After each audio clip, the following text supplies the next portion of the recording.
they may be agitated and depressed. A young person will be depressed, he'll be sulking somewhere, or he'll not talk to other person, he'll be unavailable, he will lose his interest in surroundings. But it is very well documented. I'm sure if there's some psychiatrist out here, or he will say geriatric patients can be agitated when depressed, that whenever a drug does tweaks with the brain, serotonin, norepinephrine, dopamine, there is a higher chance of suicides. First 2 weeks, whenever SNRIs and SSRIs are started, contemplation of suicide is more. Though this happens more with less than 25 years of age people. They come to us because they feel they have tried to commit suicide. I'm talking from emergency point of view. A very small, the news was just there, partial, not complete. So we have those patients who are either alcoholics, or they have suicidal ideation, or they have tried to commit a suicide. A very important young group which comes with depression and does not understand why and how this is happening is just those ladies who have just given birth within last 1 month to a child. Everything is normal.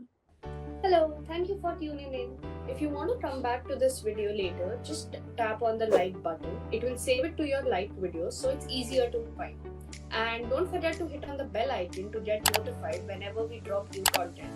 Stay curious, keep learning, and see you on the inside.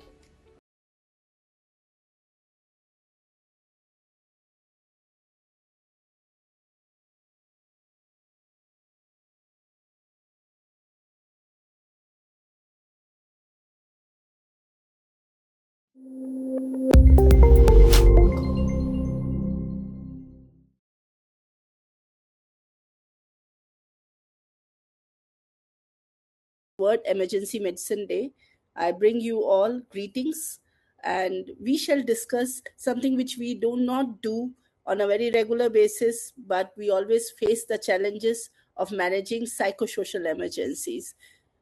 It can be in emergency room, it can be anywhere in your practice, and I'm sure at the end of the session we will be able to have some algorithms into how to manage these cases.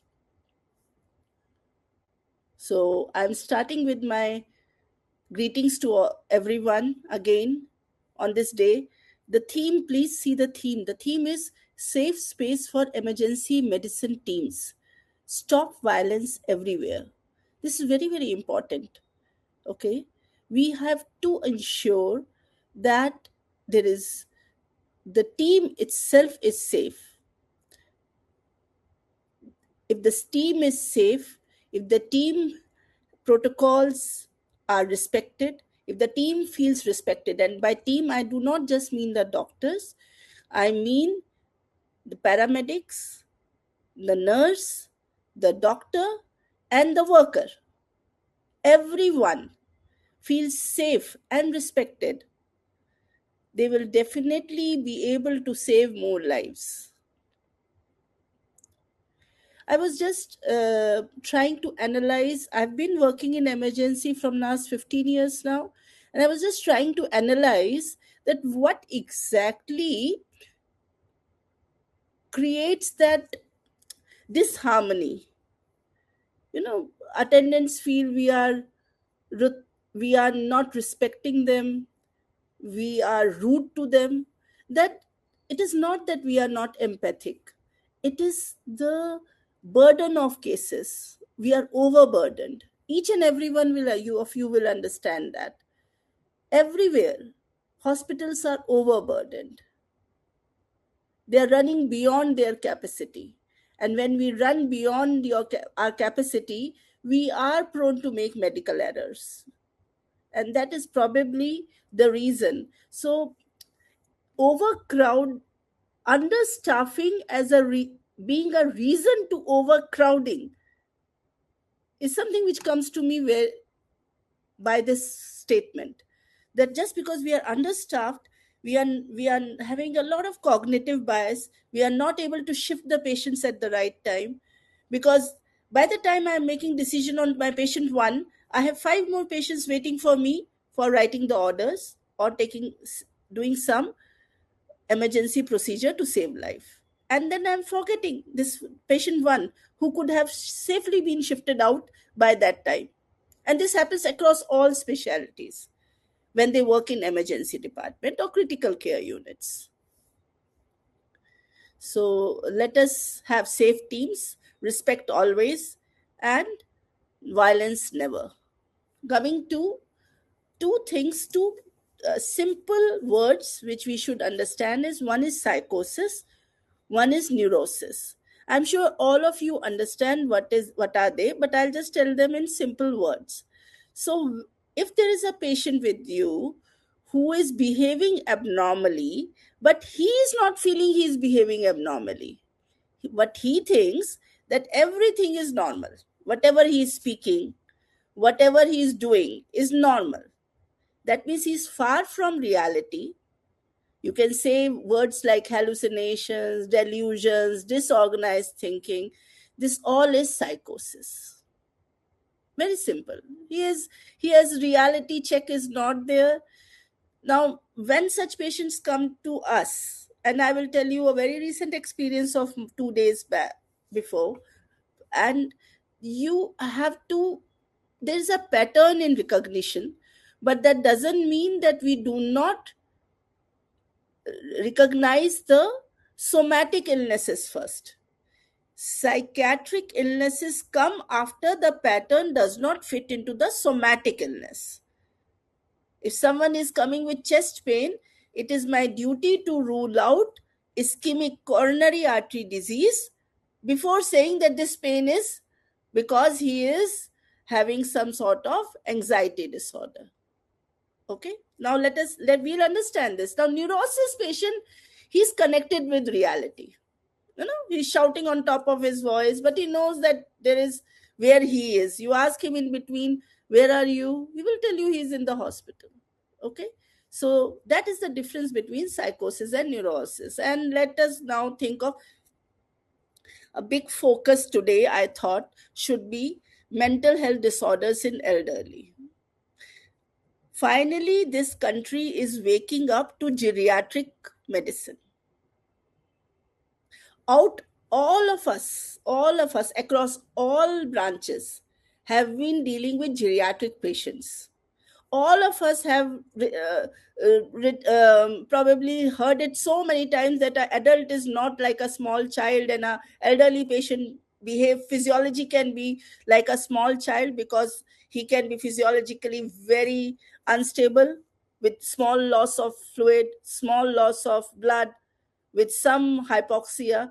Just like a child, his lungs and heart behave, but understanding it in a practical manner under the umbrella of geriatric emergency is something which this country is waking up now. So let us talk about first, how do they come to us? Okay, and see, this is what they propose. This is what is there. An increase from expected in rise of 28% almost. That would be a major figure. And out of those, substance abuse, which is more alcohol. And I'll also tell you how much alcohol in elderly is considered to be substance abuse.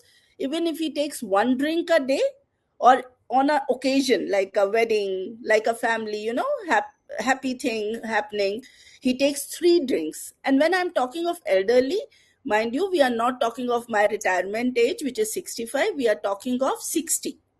WHO has said anyone who is beyond 60 is old. Now, there can be young old, there can be old, and very old. That's a different story. But 60 years and above, if at any party, function, anywhere he takes 3 drinks, it is considered to be a substance abuse use disorder. And these are most common 2 reasons. This is the most common reason why a person would have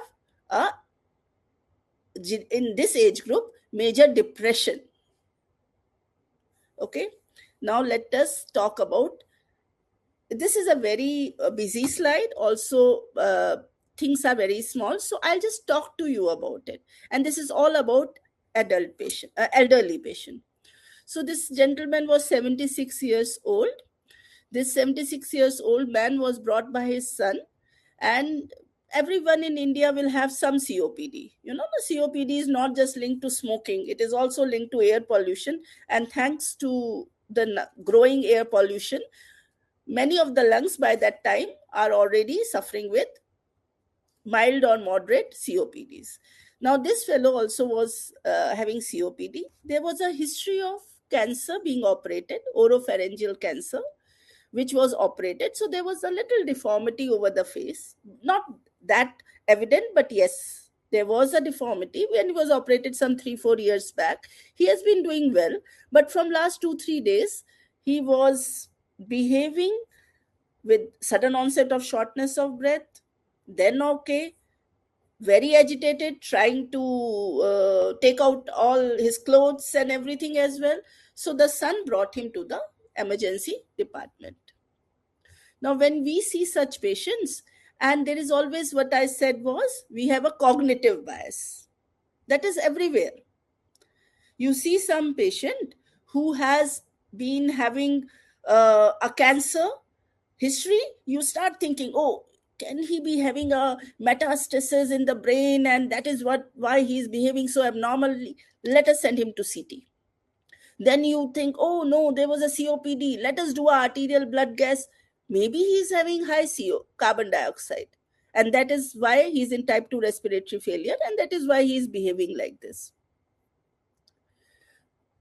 Surprisingly, both were normal. We did CT, we did CO2s. CO2s were 46 millimeters of mercury. Now, PCO2 of 35 to 45 is normal. 46 can be because he was, you don't consider that, especially when someone is having a long duration of history, and neither was his oxygenation a problem, and vitals were also stable. So, what was happening to him? Why he was pulling out things, and why he was having intermittent episodes of breathlessness? So, what did we do? So, what we did was, we gave him this is out of book. I just want, what brought me thinking about it, that he can be a geriatric elderly patient suffering with depression, was the fact that he was lying on his trolley almost by himself. I saw that the son was not standing next to him.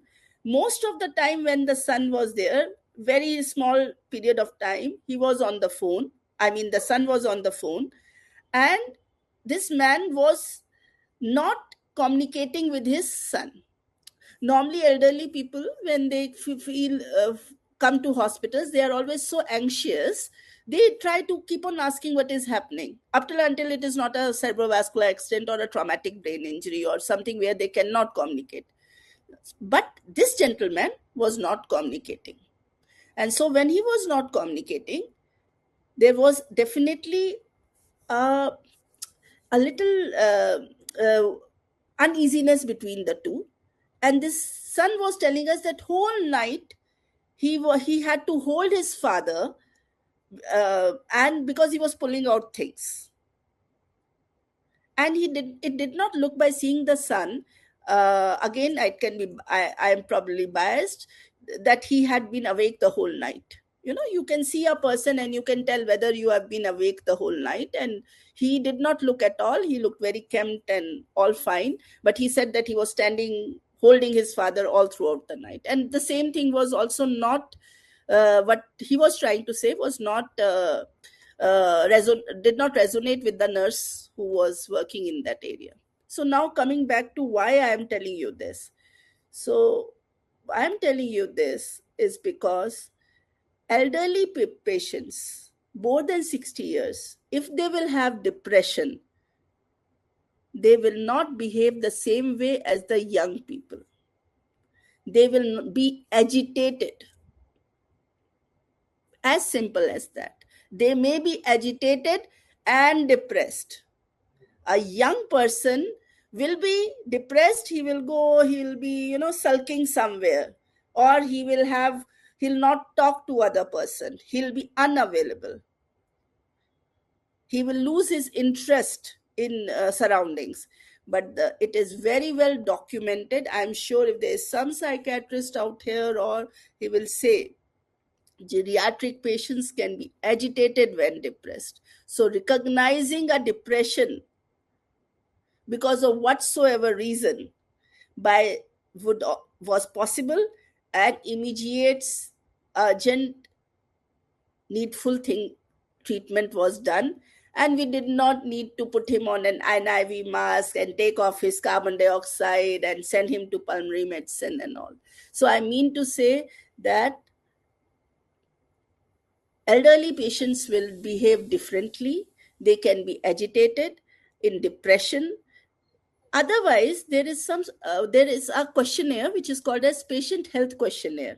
Now, patient health questionnaire in emergency, if you have long questionnaires, then it is not possible. As I said to you, by the time I'll finish doing it on the one patient, my 5 patients will go unnoticed. So it only has very small, simple 2 things. If your patient can answer, simple 2 things are there. First of all, 2 weeks. 2 things from 2 weeks.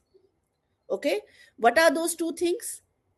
That have you lost interest in something which you used to do regularly? Okay. You are just asking them very simple thing, that suppose you used to read newspaper, you were reading watching television, you used to go out and sit in park with your friends, or you were sitting at the shop owned by your son. Elderly people, they pass, those who are retired or not working actively, they pass time like this. Have you lost your interest in that? That is question number one. That is the first question. And the other question is that have you felt depressed or hopeless? Sometimes getting an answer for this direct question, that you have depressed or hopeless, is not possible. They don't share. But when you ask them that what you were used to do in the evenings, are you doing the same things now, you definitely get answer. And what I have told you, 2 weeks, that is the duration you have to look for. And if they say that more than 7 days, so it is marked like 0, 1, 2, 3. So if they are 100% from last 2 weeks, yes, I am not watching the television which I used to watch. I just sit by myself, or I don't want to go to the place I used to visit frequently. Okay, 3 marks. If he says that more than 7 days I've been doing this, 2 marks. Less than 7 days, 1 mark. And no, never. I never felt hopeless and I'm still the same, 0. And any marks, any score more than 3 should guide you to screen further with 9 points patient health questionnaire. But that 9 points can be done by your emergency psychiatrist.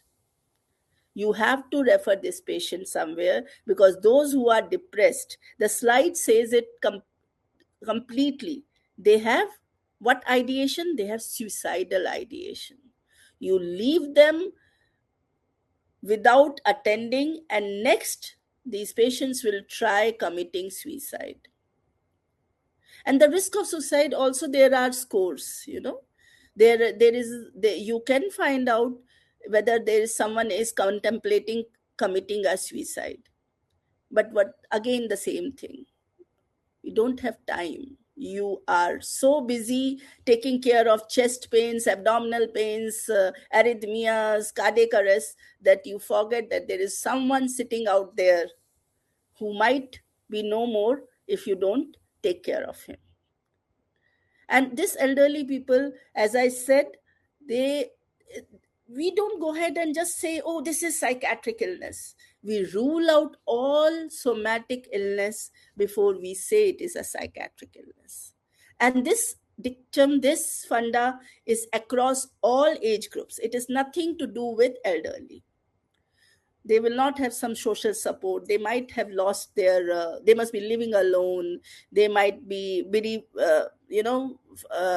their wife or husband is no more, they have not married, they are suffering from cancers, they have low socioeconomic status. All of these are the reasons why, risk factors why they can be depressed. Now, in ED, what how much you can do in elderly patient in a ED who has cleared more than 3 score on your patient health questionnaire, should be shown to a psychiatrist. Don't send a referral to psychiatrist. No, you can always say, I also know what are SSRIs. I also know what are SNRIs. Each one of us has a book, na, that where we can find out what is the dose. I know what is haloperidol. I can give that haloperidol. I know what are tricyclic antidepressants. I know the dose. Dose is there on the Google, if not there.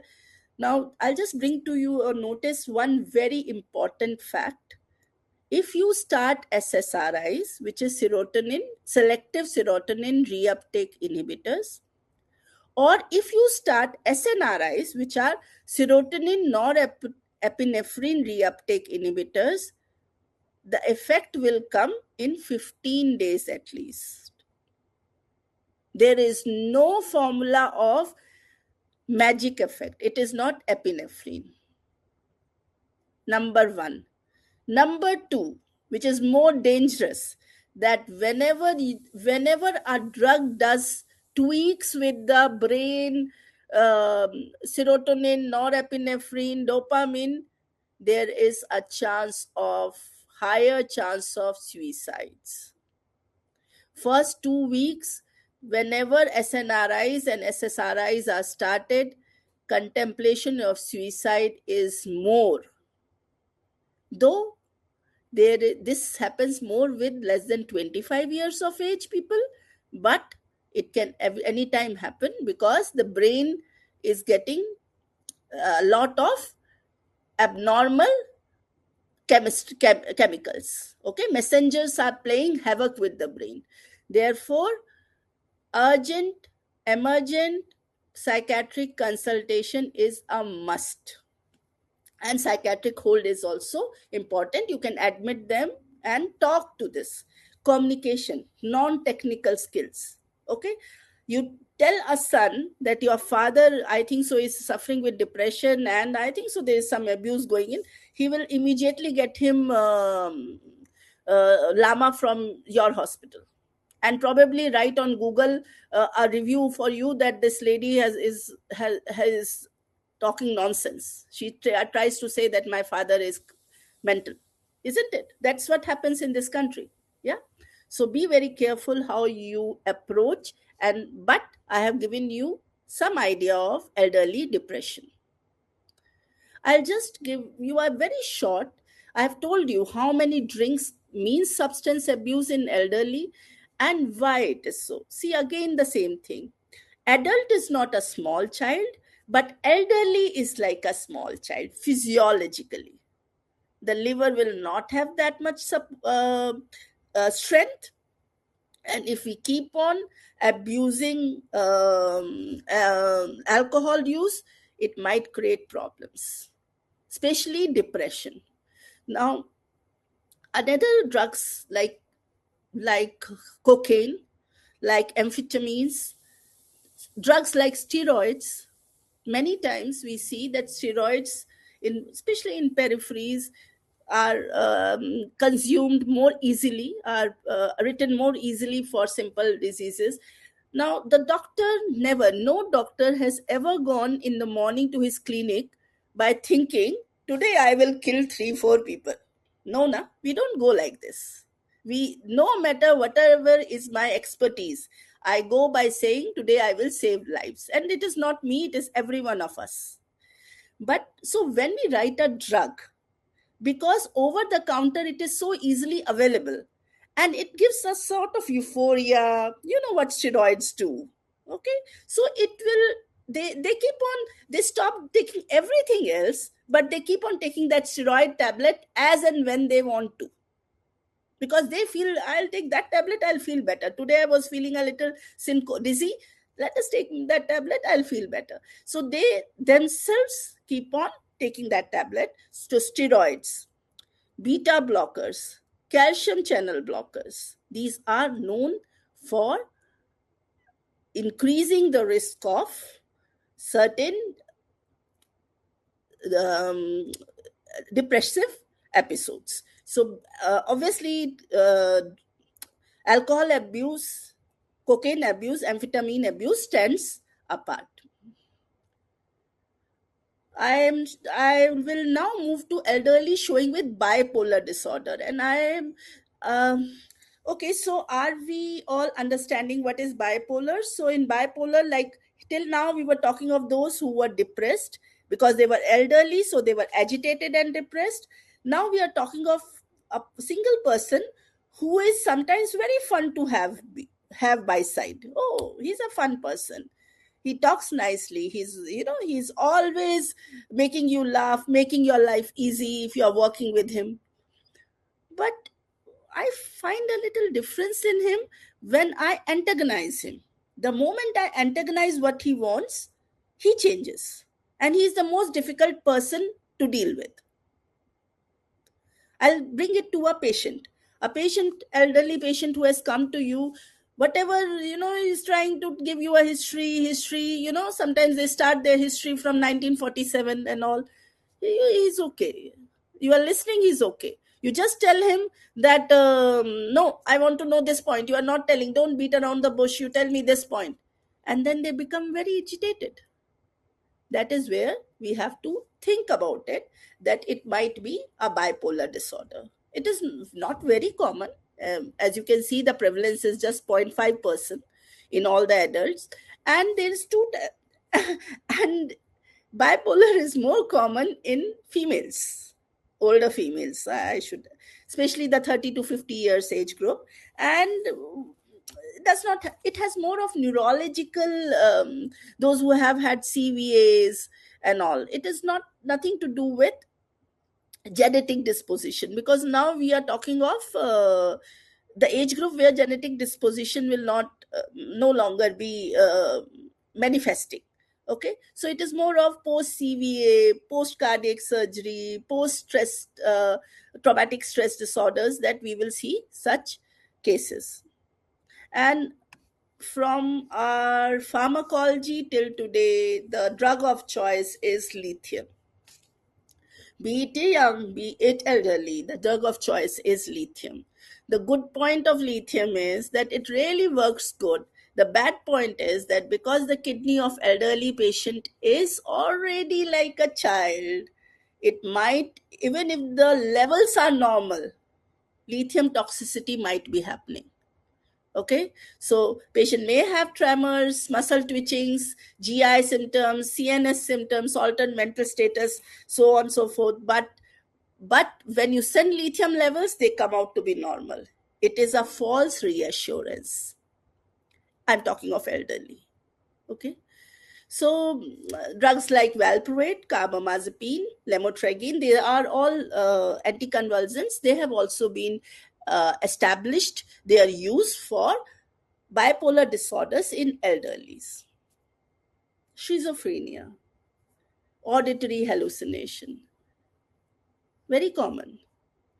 And I'm not touching dementia at all, it's a big topic. Okay, but schizophrenia, where they have all the complex interplay, medical factors, social factors, psychiatric factors, lot of cardiovascular mortality. They have auditory hallucinations. And these are the patients where we often recognize. How do we recognize a schizophrenic patient, elderly schizophrenic patient in emergency? Not possible. What you do is, okay, now, while I was assistant professor, I was working in neuro anesthesia, and so we had this gentleman who was being who came to get operated for a glioma. And the glioma was detected far later because everyone thought he is a schizophrenic. He was on treatment with atypical antipsychotics instead of being treated, getting a CT scan. For a period of almost a year, he was undergoing treatment with a psychiatrist. I'm sure this doesn't happen anymore nowadays. If there is someone who comes, has some headache or some altered behavior, a simple CT is early done. Neuroradiology is much more easily available. But I'm talking of 2005, or when we had this case. So I mean to say that it has a lot of overlap symptoms. And the only thing which one should worry, no, I would not start the treatment of atypical antipsychotics in ED. No. Even if I have to give a haloperidol, which is a typical antipsychotic, that will be given intramuscularly. I'm very worried of tardive dyskinesias.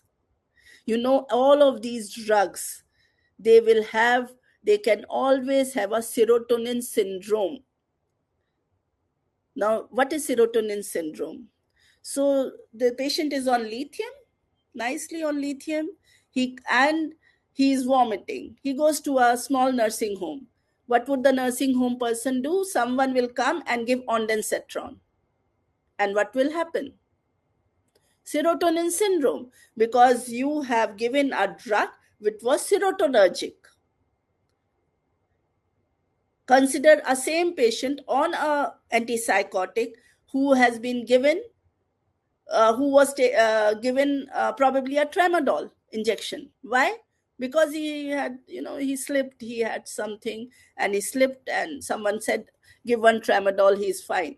And next you see a patient who is altered in sensorium, catatonic, autonomic instability, clonus, tremors, abnormal seizure like movements. What is happening? It is serotonin syndrome, because drugs like ondansetron, metoclopramide, tramadol, these are the simple drugs I'm telling, which are easily available over the counter and easily given also, are serotonergic drugs, and therefore a serotonin syndrome can be happen. Okay, so I think so here, apart, elderly patients do not have this eating bulimia disorder. If there is something, you have to exclude medical causes, and behavioral therapy is more important. So I'll just move into the young, the issues of mood disorders. Okay, why do a patient come with a mood disorder to ED? Any guesses? Agitated comes, yeah. Hepatic encephalopathy, Wernicke's encephalopathy. So they don't come because the family thinks he's not behaving normally. Huh? They come to us because they feel they have tried to commit suicide. I'm talking from emergency point of view. A very small, the news was just there, partial, not complete. So we have those patients who are either alcoholics, or they have suicidal ideation, or they have tried to commit a suicide. And these all patients come to us. Women are twice as affected as men. Adolescents are very vulnerable. Low socioeconomic status, because of feeling of no, I do not have enough, are are the ones who are vulnerable. And a lot of chronic illnesses, CNS disease, cardiovascular disease, COPDs, cancers. Remember my patient who had two of them, and therefore we thought, it gave us an inkling that yeah, it can be depression, despite that he was highly agitated.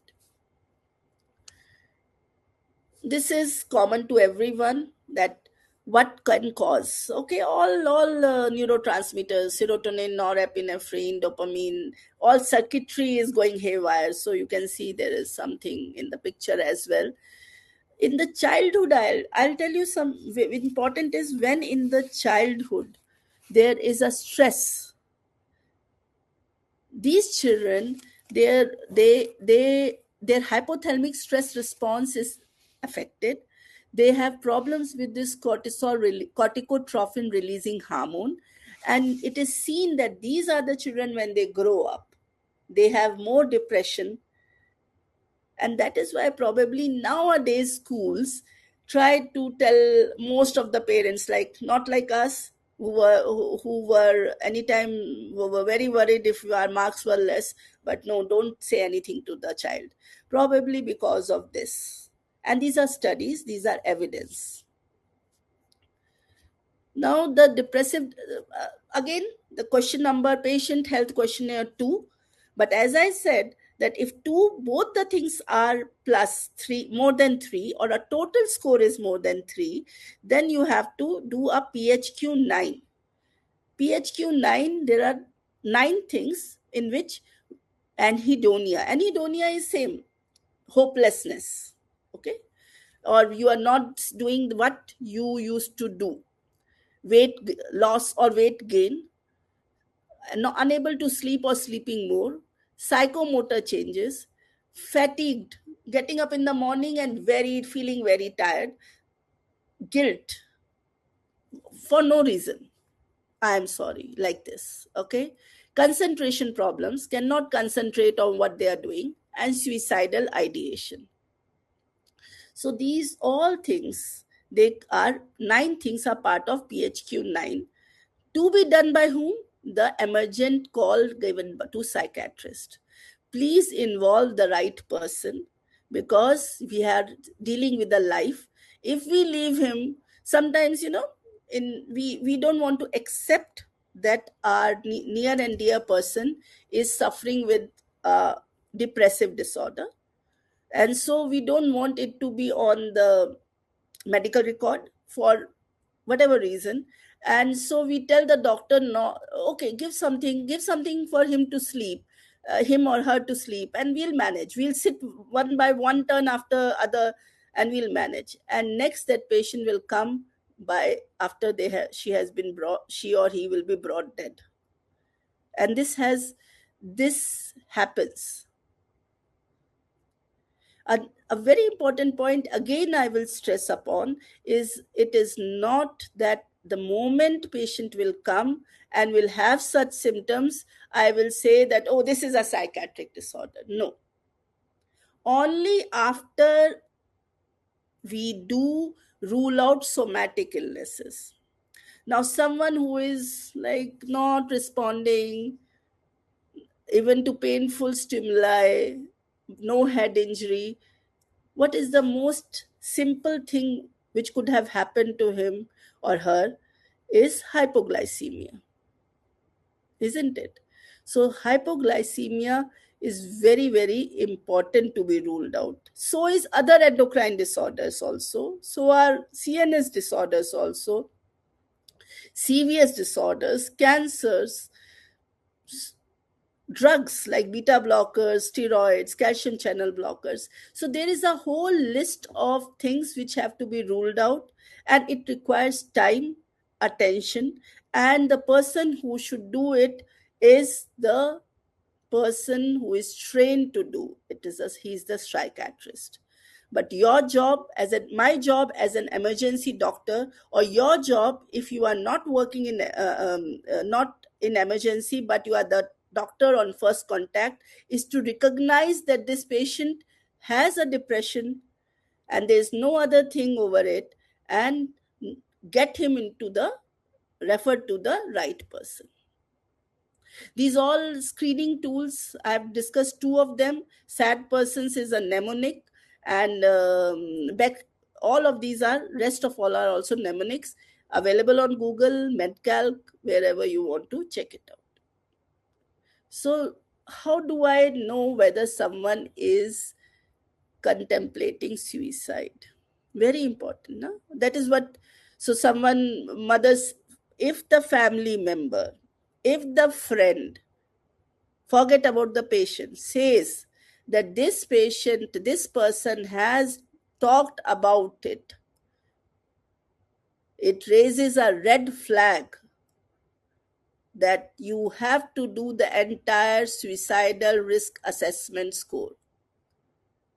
Do not take it easy, because next you will have a dead patient in the ED.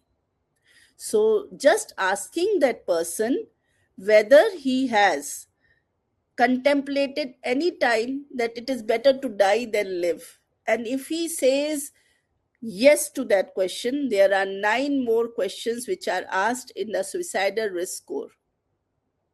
The scores are available. They are available everywhere online. Please use that. Do not be judgmental just because he, sometimes we become judgmental if he has come after self ingestion of poison.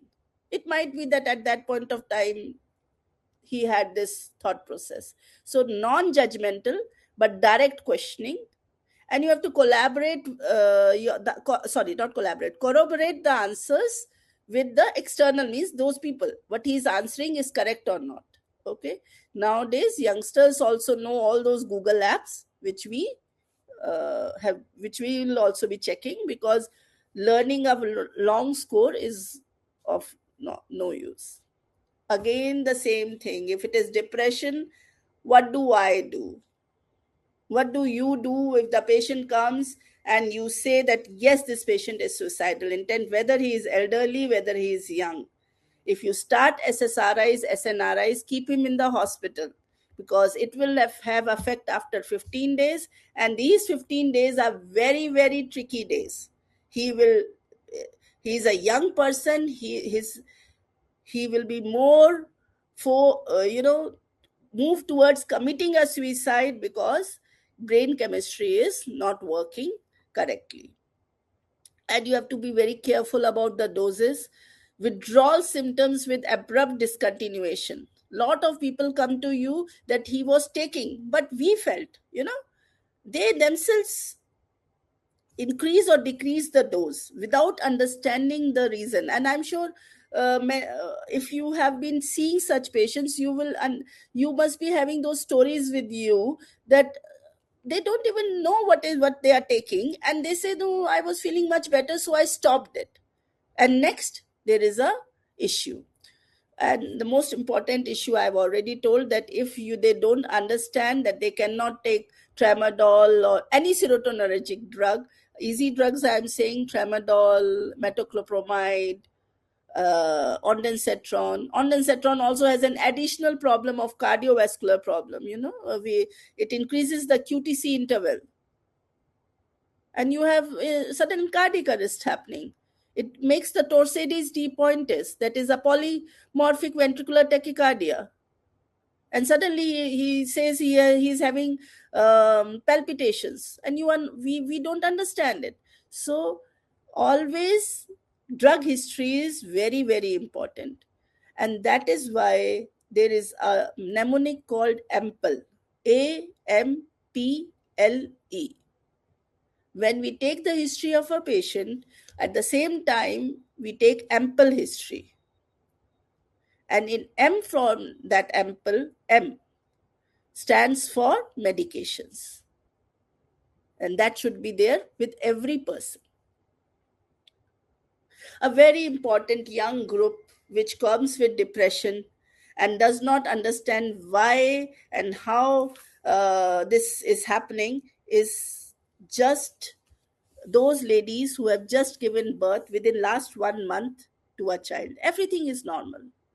Everything was normal before, but now she's having that feeling of guilt.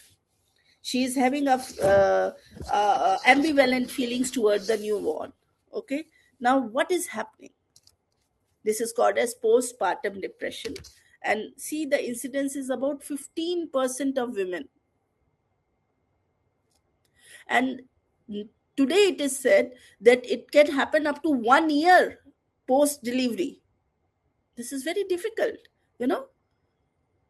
If someone is saying that I am not able to cope up, I am depressed just after, don't think that this is because she wanted a girl or she wanted a boy, or there might be a sub issue. So don't stereotype it.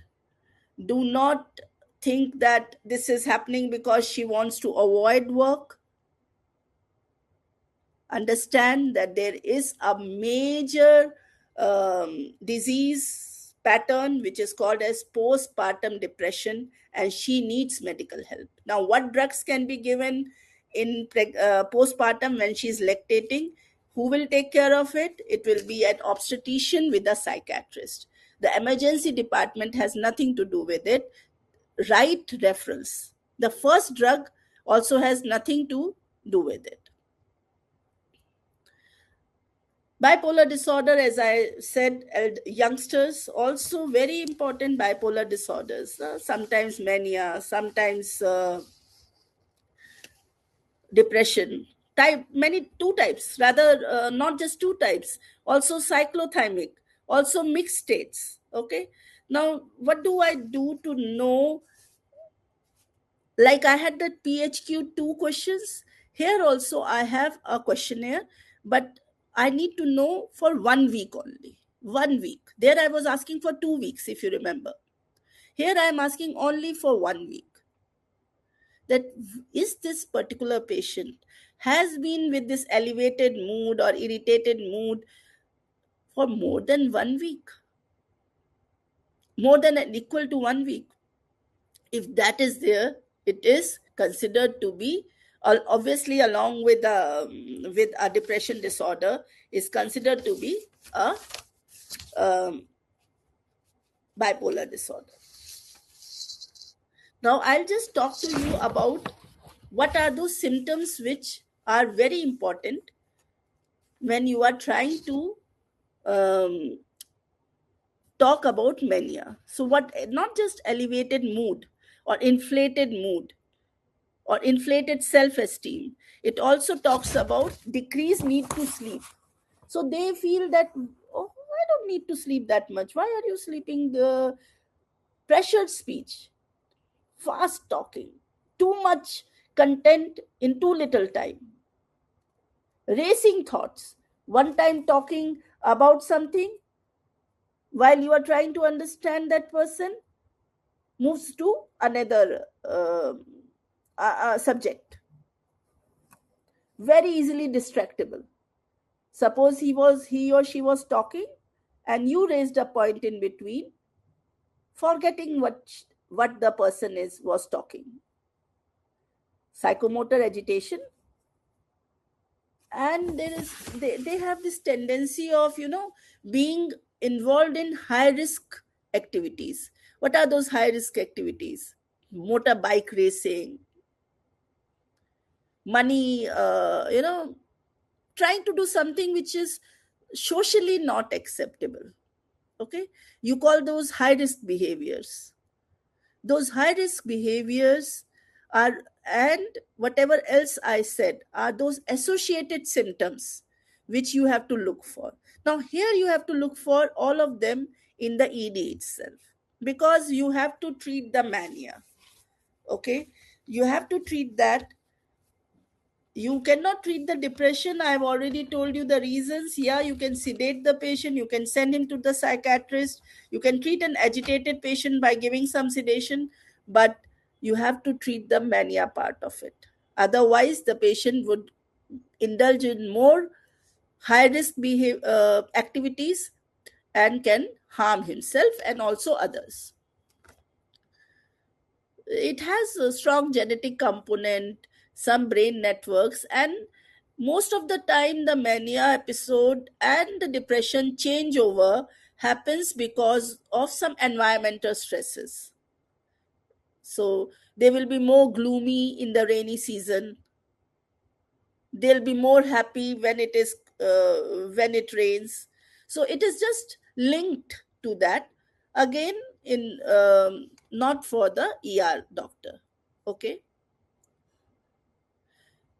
The manic episode patient, because he's so full of inflated, expanded, that he will create an issue like an agitated patient. So you have to control that agitation. But that doesn't mean that you do not find the medical cause of it. Again, the same point. First, find the medical cause of it. So, to my mind, hyperthyroidism, pheochromocytomas, and encephalitis. These all come as those diseases where a person would be more agitated, isn't it? Because of lot of autonomic stress in the body. And the treatment remains to be multiple drugs. We don't do antidepressants here in this, obviously, but we use mood stabilizers in which lithium is stands out. And as I told you before, valproic acid, carbamazepine are those which can replace lithium if the person is showing lithium toxicity. Acute agitations, benzodiazepines work.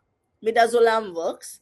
Those who are working with more drugs can talk about ketamine. They can talk about dexmedetomidine also. They can talk about intranasal, subcutaneous drugs.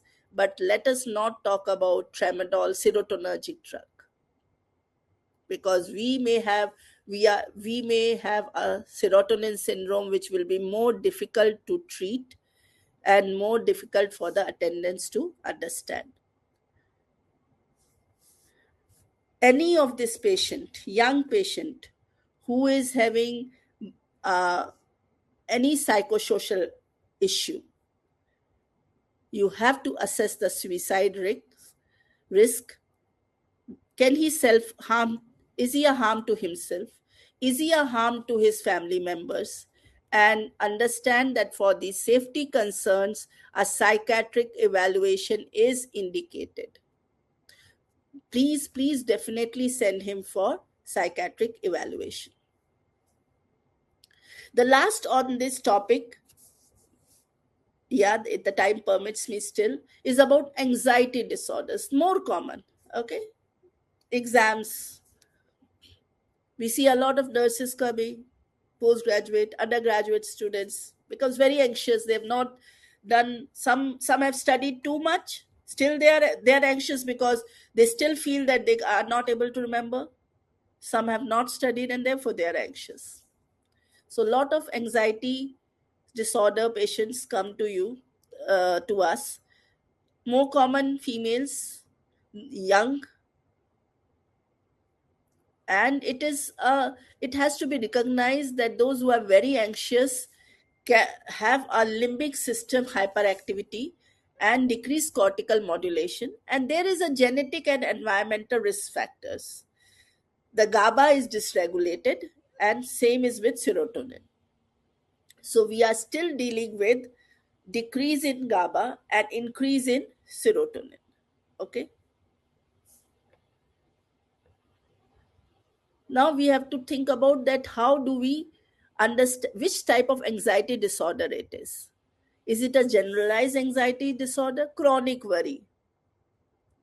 Someone who had a, because okay, so you, if you go and stand to a person who's a relative, whose dear one is in ICU, and if he has an anxiety disorder, you will immediately recognize him, because he will ask, all his questions would have negativism in him. Will he survive? Have you seen such patients coming out? Will he come out? Will he live?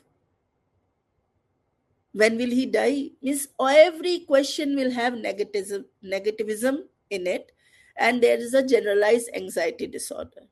The panic is when some episode has happened and they respond to that episode for a shorter period of time. But the most important here, which is important for the safe emergency team, for all of us, is post traumatic stress disorder. Having bad dreams after getting an ICU admission, having recollection of alarms, light at 24 into 7, not understanding what was happening around. These all are very common complaints to patients who survive a critical care unit. And same is for emergency department. Early emergency, when the patient uh, is not uh, in this in the right uh, uh, space of mind, he might develop a post-traumatic stress disorder later on. And it is not only for the patient. I am again stressing, it is very, very common for among the nurses, among the doctors. PTSD is more common than we think about it, and it is a type of an anxiety disorder. Anytime, first exclude life threatening illness, then check out whether this general anxiety disorder, this panic attack, or a strong PTSD, will that person go and try to commit suicide? Think of it that because he is having a generalized disorder, a panic, he might be already taking alprazolam continuously or olanzapine continuously. They can, or he might be prescribed some other medications. So look out for that medications. And I'm not yet talked of amitriptyline and noramitriptyline, because no longer these drugs are used for as antidepressants. These are the tricyclic antidepressants, all of you know, heterotopic. They are more used for back pain and chronic pain now. They may cause QRS widening, and they have been known to cause sudden cardiac arrests also. And they are very common when they come. Patients take a lot of amitriptyline and noramitriptyline still, despite of so much awareness about it everywhere. These anxiety disorders, in emergency, you can use benzodiazepine, especially for a panic attack. We have used it. Very cautious. Why? Because if they understand that by taking a little IV midazolam, they feel better, they will get hooked to it. They'll every time keep on coming. And this happens. More important is the department of rehabilitation, which can help them with cognitive behavioral therapy, that are more important. Yoga, meditation, this all helps more. And there is a lot of evidence across to support that generalized anxiety disorders will respond more to these adjuvant therapies rather than giving more drugs. Giving drugs will make them more addicts of the drug. Reassured, educate. Up till until you don't have a safety concern, anxiety disorders do not want to be admit. And if you want to start medication, then inform the psychiatrist, because this, as I said, there is a potential of abuse. I will end it here. Take your questions, but before that, give me an opportunity to invite any one of you who is near Lucknow, SGPGI. So I don't work in SGPGI. I work in Nizams, Hyderabad. But Sanjay Gandhi Institute, Postgraduate Institute of Medical Sciences, is doing an emergency medicine conference in August 20 to 23, where a lot of emergency related rapid response ECGs, ABGs, mechanical ventilation with international faculties, nursing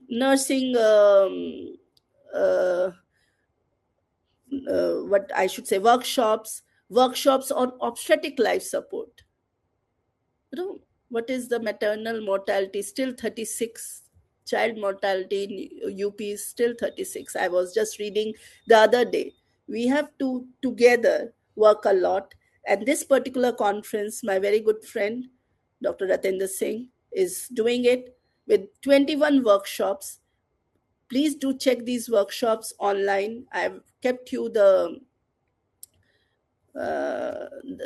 website, and if you have time, do join us there. I'll be there in for this conference.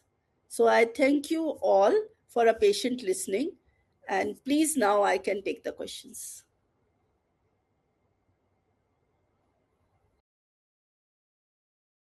So much, ma'am, for your presentation. We will now move on with the questions that have come in. In the meantime, if any of the audience members have any more questions, you can put them in the right-hand side chat box and we'll take them up one by one. So, ma'am, the first question is, how do we treat serotonin syndrome? And we spoke about it a couple of times. So, a couple of questions for that. So, first of all, though I have told you that serotonin syndrome is so easy, can be, can happen so early if we just miss out something. We have to also understand how do we recognize it by doing some labs. Okay, so one thing important is a high CPK levels, creatinine phosphokinase levels. So what you do is to send a creatinine phosphokinase levels for these patients. They are mostly hyperthermic. They will have temperatures like 103, 104, and it takes a little time for to understand. They may have seizure activity, so initial management is more about recognizing the syndrome and supportive therapy. See, in emergency everything works by ABCs, that is airway, breathing, circulation. So everything works by ABC, but yes, there are certain drugs which can be done, and I will just look into the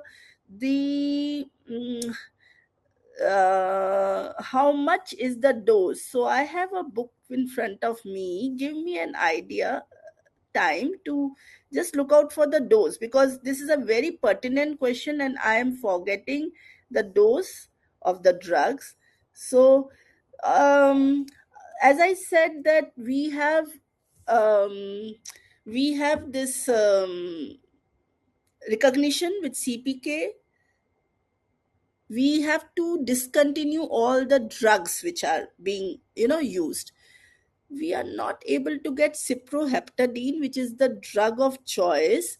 So I think so it is more of supportive therapy with benzodiazepines to take care of the altered mental status, with fluids to take care of flushing the kidneys, with probably oxygen to take care of airway and breathing, and stopping of serotonergic agents to take care of everything. A little paracetamol added to it because pressures are on a higher side. I think so that is how we are treating it, instead of using the drug which is not available presently in the Indian market. That is my take on it. But if there is someone out there who has used cyproheptadine, kindly please help me out. Yes, ma'am. Thank you so much. Ma'am, one more question about serotonin syndrome is, how do we differentiate it from the extrapyramidal symptoms that are after following an antiemetic input? Okay, so clonus is the differentiating. Clonus happens in serotonin syndrome, the ankle clonus. Clonus is the differentiating feature, whereas tardive dyskinesia is all about movements which are non-purposeful movements. So you will come to know about it. The NMO spectrum and all probably leads a neurologist into it. You are catching me on a very this front where I might have a little issue, but I will. This how much I can say, that clonus is common for serotonin syndrome. Diagnostic of serotonin syndrome. Yes, ma'am. Thank you. Ma'am, the next question is propranolol still relevant in the emergency department? Do we still use it? Propranolol, being a drug which is non-selective, is not given in emergency department anymore. I'm not talking of thyroid storm, because thyroid storm still respects propranolol. But apart from that, as we have cardio-selective beta blockers like metoprolol, so if you are thinking of atrial fibrillation, we are using metoprolol as a beta blocker. If you are thinking of further cardioselective, then we have other ones as ibutylide, and also we are going into more selective drugs in emergency department. But again, the respect for propranolol for thyroid storm stays. Using propranolol for in peripheries, we do get still patients who are on propranolol for anxiety disorders, because it keeps the heart rate on a lower side. That is my take on it. Yes, ma'am. One more question that has just come in about serotonin syndrome is, do we use antihistaminics for it? No, because I would not say taking an antihistamine, because again we are just trying to have a problem with overlap of neuroleptic malignant syndromes. So no, no for this. Thank you, ma'am. A couple of more questions, ma'am. Uh-huh. They might not be completely relevant to emergency medicine, but overall related to medicine. Is what would be the safest drug of choice for schizophrenia, and that can be prescribed for a long time? Sir, I am so very sorry on this. I am a ER doctor. What is long term use? As I said, I will only treat the agitation in schizophrenia, the mania part. I'm so sorry. I don't know what is the safest drug, but if I recognize someone is schizophrenic, I will get a psychiatrist consult. But good point. I should find out, and we both should find out. Yeah. Yes, ma'am. Ma'am, what about a manic attack, and how do we prevent this unpleasant situation? What Okay. preventative measures to take? Okay, so if you think, if yeah, we discussed about it, that there are certain environmental and genetic issues which mania can happen. Whether it is preventable, no. Hypomania is a small, subdued mania, which is part of the bipolar type 2. Whether it is preventable or not, I really do not know. I think so. It is cyclothermic. It keeps on happening 1 week here and 1 week there. There are different definitions for the four types, how much long it stays. And prevention of mania has nothing to do with because it cannot be prevented. I feel it cannot be prevented till it is not on drugs. If someone is already diagnosed and is on drugs, then and does not abruptly withdraws it, does not stop it, I think so that would um, decrease the duration of mania. See, anytime in BPDs, depressive episodes remain longer, mania is shorter, that 1 week. So, if you keep on taking drugs, if the person keeps on taking drugs, so maybe the depressive episode is far more longer, and the mania episodes are more intermaniac episode, the duration remains long. Yeah, that is what I feel so, but I'll find out. That's a good question.